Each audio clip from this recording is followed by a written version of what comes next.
Приветствую всех на канале Сад Огород своими руками. В этом видео я хочу показать наш сладкий перец и расскажу, что мне в нем не нравится, в его развитии. Думаю, что у кого-то из вас может быть такая же ситуация со сладким перцем, поэтому посмотреть будет очень полезно. И мы поговорим о том, как выйти из этой ситуации и чем провести подкормку, чтобы увеличить и куст в общем, и улучшить завязывание и наполнение плодовой нагрузки, то есть перчинок. Мы выращиваем на этой небольшой грядке 3 сорта, один, второй и третий. Выглядят они все по-разному. Какие-то больше, какие-то меньше, это в принципе не важно. Сеялись они в одно время и выращивались по одной и той же технологии. Вот смотрите, такой небольшой кустик и имеет вот такую уже достаточно высокую плодовую нагрузку. Смотрите, сколько перчин уже завязалось. Понятное дело, что такое небольшое растение столько плодов не сможет увеличить. Срочно нужно посодействовать на наращивание зеленой массы. Листостеблевая масса должна нарасти. Вот здесь то же самое. Достаточно много плодов, и еще есть цветы. Если мы сейчас не посодействуем, то растение самостоятельно начнет заниматься саморегулированием, оно начнет сбрасывать следующие цветочки. Вот уже, собственно, такое мы немножечко и наблюдаем.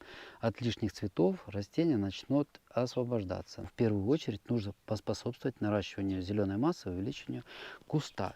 Как это лучше сделать и чем лучше всего провести подкормку?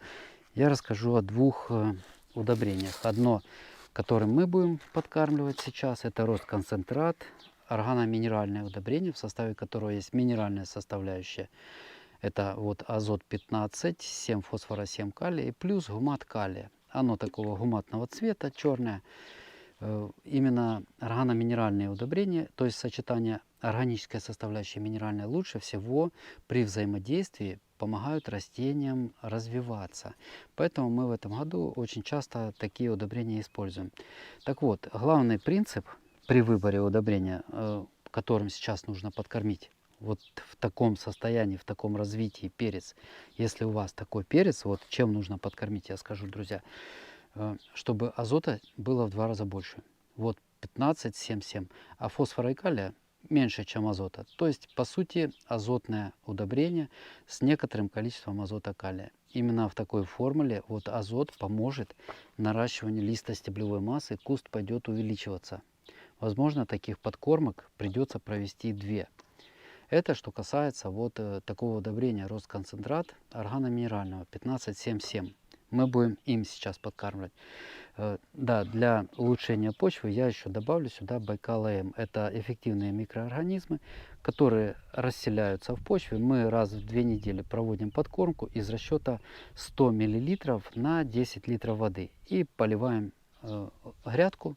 В грядке расселяются почвенные микроорганизмы полезные, которые помогают растениям лучше усваивать элементы питания из почвы. Ну, это приятная добавка, бонусная такая.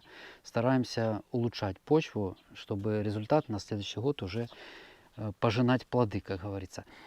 Так вот, друзья, если у вас нет рост-концентрата, можно использовать обычное комплексное универсальное удобрение с формулой типа 18-18-18. Вот как в нашем случае есть у нас такое удобрение 18-18-18.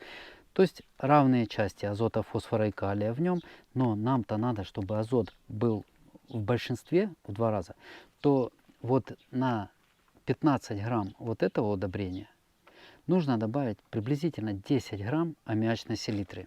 И таким образом, добавив к 15 граммам вот этого универсального комплексного удобрения, добавив сюда 10 грамм аммиачной селитры, мы и добиваемся того, что получаем на выходе увеличенный азот. Только вот здесь. Ну, это я говорю для тех зрителей, у кого есть какое-то универсальное удобрение с одинаковыми азотом, фосфором, калием. Может быть, у вас есть 20, 20, 20, может 18, 18, 18. Даже если у вас есть нитромофоска 16, 16, 16, вот на 15 грамм нитромофоски добавьте 10 грамм аммиачной селитры. И получите приблизительно вот такое соотношение по азоту, фосфору, калию. Я думаю, с этим все понятно. Давайте теперь проведем вместе подкормку. Раз уж мы начали проводить подкормку. Ну, сначала Байкал.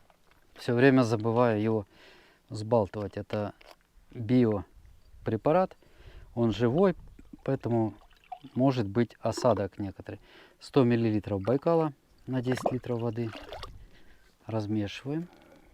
Такой сладковато-дрожжевой запах, ну потому что кроме микроорганизмов в Байкале есть также дрожжи присутствуют. И 25 мл рост концентрата. Это 5 колпачков.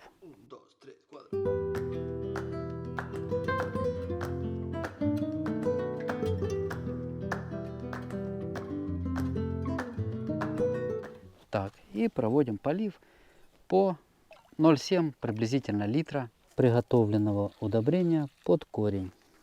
Вот эта подкормка, которую мы сейчас проводим, она существенно ускоряет развитие кустика, и плоды лучше нарастают. Для сладкого перца это очень полезно. Если через неделю вы поймете, что не совсем эффективно подействовала эта подкормка, то можно ее повторить приблизительно через 10 дней. Вот что нужно сделать со сладким перцем, если на момент начала плодоношения куст выглядит немножечко недоразвитым. На этом видео закончу. Всем желаю хороших урожаев, мирного неба над головой. До свидания.